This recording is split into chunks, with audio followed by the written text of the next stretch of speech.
Saúdo-vos de novo com a minha paz. A paz que vem de Jesus, que nos dá a todos, assim nós a acolhamos. Procura acolhê-la, vivê-la e, portanto, deixá-la passar no meu ser e no meu viver cotidiano de presbítero jornalista. E então saúdo-vos neste início da segunda parte do programa, com os olhos mais focados, como é habitual, no mundo, no universo chamado eclesial, das igrejas todas, tanto a católica como as outras todas, e as religiões, e até os ateísmos, que são o reverso da mesma medalha da fé religiosa. Ateus e religiosos e crentes religiosos são praticamente a mesma realidade, só com um de frente, outro de trás. Ou de trás e da frente, como uma medalha que tem as duas faces. São as duas faces da mesma realidade. E por isso, nem uns nem outros mudam o seu modo de ser e de viver pelo facto de serem crentes religiosos ou de serem ateus. Vivem exatamente igual, como se não acontecesse nada. Essa fé não tem influência nenhuma positiva na vida. Se tem alguma influência, e esse ateísmo, se tem alguma influência, é negativa. Porque nos torna, de certo modo, insensíveis ao outro, aos outros, e les autres, aos outros, aos migrantes, aos que estão por aí, que vieram, fogem dos seus países porque não têm condições para viver, e que procuram aqui, iludidos, que aqui sim, aqui há sensibilidade para eles, e não há, exatamente não há, porque aqui é o centro do poder financeiro. Aqui é o sítio menos recomendado para alguém chegar. Para alguém chegar. Desses que saem de outros continentes, onde a vida é difícil, quase impossível, com qualidade quase impossível, precisamente porque o grande capitalismo está deste lado. É a Europa que tem toda esta riqueza, este Ocidente que tem toda esta riqueza, porque o roubou aos outros povos, que agora ainda vêm cá de mão estendida, na ilusão de que encontram acolhimento. Só aqueles, alguns excepcionalmente podem encontrar, que de resto, mas são para ser utilizados por sistema. A nível de igreja, o que mais se destaca nesta quinzena, nas igrejas, mas sobretudo na Igreja Católica, que continua a ser a mais referenciada pelo mundo, pelo menos no mundo ocidental, onde estou e onde este programa acontece. Por mim, a pergunta que formulo a propósito deste universo eclesial, desta última quinzena, a pergunta que formulo e que de algum modo nos abre o caminho para entendermos como são as coisas, é esta. Dos 34 bebés batizados pelo Papa Francisco no domingo de Reis, domingo da Epifania, o primeiro domingo deste ano, 2018, os 34 bebés, dos 34 bebés batizados pelo Papa Francisco,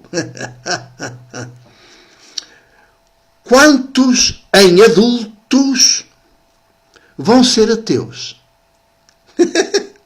Quantos é que vão ser ateus? Têm todas as razões, se chegarem a adultos, têm todas as razões para serem todos ateus. Precisamente porque são batizados pelo Papa Francisco. Assim, de uma leva. Mediaticamente, tudo mediatizado para o mundo. Pelo menos para o mundo ocidental. É aqui que se vê a perversão. É aqui que se vê a perversão. As coisas não acontecem. Estas coisas não acontecem na clandestinidade. Neste tipo de mundo, tudo que tem alguma valia humana, só na clandestinidade. Portanto, quando é assim às escâncaras, é evidente que é um frete que se está a fazer a este tipo de mundo. É reforçar este tipo de mundo. E, portanto, batizar e ser batizado pelo Papa com toda a mediatização que esse evento, metendo um Papa a presidir, tem, é evidente. Seja o Papa com o nome que for, não interessa. É o Papa. O papado. É o papado. Não é um Papa que faz a diferença. Uma andorinha não faz a primavera.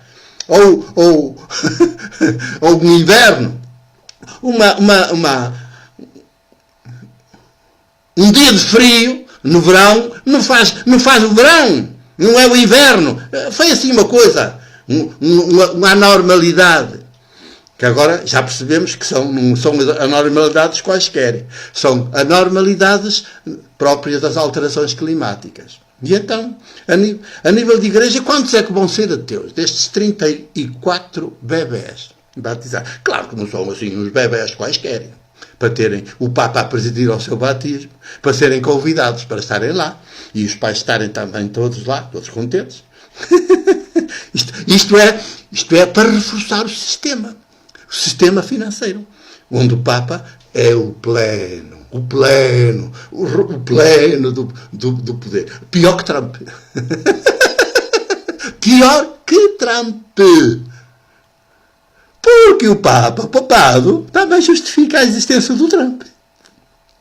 Portanto, o tal fogo e fúria do Trump também é o fogo e fúria do Papa, do papado, que neste momento se chama Francisco. E é jesuíta. Pois, sobretudo é jesuíta. Não é um ser humano, é um jesuíta. É um jesuíta. Está tudo dito. Então, nesse mesmo domingo, é engraçado, curioso. Vejam as coincidências deste universo eclesial do mundo ocidental. Nesse mesmo domingo, chamado da Epifania, liturgicamente, popularmente o Dia dos Reis, nós estamos na República, mas continua a haver Dia de Reis, está bem? Continua a haver Dia de Reis. Porque há a monarquia papal, e a monarquia papal é que domina o mundo. É a monarquia papal. O poder de um só. E que tem um Deus por trás de si, todo-poderoso, justificado. Que é o Deus do credo de Niceia Constantinopla. A gente anda levado nisto tudo, desde antes de nascer, anda levado neste tipo de coisas, e nem para um bocadinho para pensar isso, para se dar conta das coisas. Que afinal, isto não está correto, não é certo, não é saudável, não pode ser bom.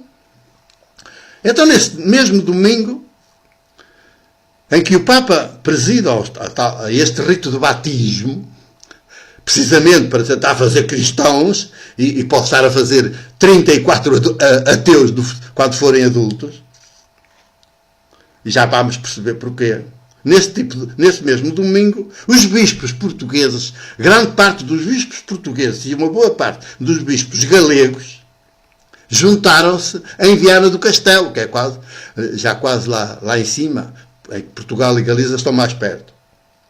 Em Viana do Castelo, porque em Viana do Castelo, pelos vistos, faz 40 anos que foi criada a Diocese de Viana do Castelo. Há o distrito de Viana do Castelo, com a sua cidade, Viana do Castelo, mas desde há 40 anos há uma Diocese, que até então Viana do Castelo estava integrado no Arcebispado de Braga. E depois autonomizou-se, criou-se uma Diocese. E o primeiro bispo dessa diocese nova chama-se Júlio Tavares Revimbas, que também terminou depois como bispo do Porto, até atingir o limite da idade e teve de resignar aos 75 anos. Já morreu. Como é normal, os bispos também morrem. Os clérigos também morrem. Não é só os seres humanos, os clérigos também morrem. E, portanto, o poder também morre. A nova diocese quis homenagear o seu primeiro bispo, e então, como já não o tem visível, trasladou para a Catedral de Viana o cadáver do bispo Júlio Tavares Revimbas. E tem lá um sarcófago especial. E fizeram uma celebração litúrgica imponente, com bispos, Muitos bispos. Vocês se virem as imagens, ou na agência Eclésia, ou as reportagens que terão acontecido nesses dias, nos telejornais, se virem as imagens, veem. Só que a gente vê, mas como está formatado pelo sistema, não vê a perversão que aquilo é.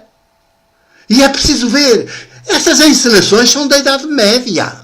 Não são do terceiro milénio. Mas estão a acontecer no terceiro milénio para a vergonha deles. Para a vergonha deles. Estão ali com as suas roupas. Com aquelas cartolas.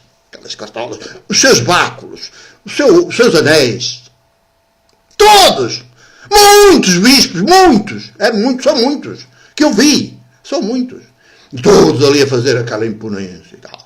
O bispo titular da diocese atual preside, é claro, e faz a homilia, e engrandece-se a eles próprios. Eles é que são tudo. E todos os outros são lacaios. Quer dizer, ser cristão não clérigo é ser lacaio dos clérigos. Lacaio, puro e simples. E não está propriamente a alimentá-los, está a dar justificação para eles fazerem todo o tipo de crimes, sobretudo a lavagem de dinheiro, para poderem continuar a viver no Fausto. Quer dizer, se houvesse clérigos, e era tudo mais posto a nu. Mas como ainda há uns quantos que vão àqueles sítios, estão a justificar a existência daqueles sítios e a dar cobertura, parece que até moral, aos crimes que o cristianismo comete. Porque não há cristianismo sem crime. O próprio cristianismo é um crime. Quer dizer, não sabem que o cristianismo é o assassino de Jesus. O Jesus histórico. Há o Jesus histórico que é anterior ao cristianismo. Isso é hoje irrefutável. Historicamente irrefutável. E cientificamente. E depois nasceu o cristianismo para matar Jesus histórico, que já estava morto, assassinado pelo Império e pelo Templo de Jerusalém. Mas para matar definitivamente das mentes das pessoas. Não ficar sequer memória. E ficou um Cristo, que é um mito bíblico davídico. Ficou um Cristo no lugar deste Jesus histórico. Porque o Jesus histórico é um ser humano único e irrepetível, que não há. Quer dizer, que diz que este tipo de mundo é perversão. E que os livros sagrados que o justificam ainda são mais perversos que o próprio tipo de mundo. Que é a perversão. Os livros sagrados. A Bíblia. É que Jesus, o ser humano, o histórico, põe em questão a Bíblia. A Bíblia judaica. Depois criou-se o cristianismo com mais Bíblia. Ainda se acrescentou mais Bíblia. Pronto.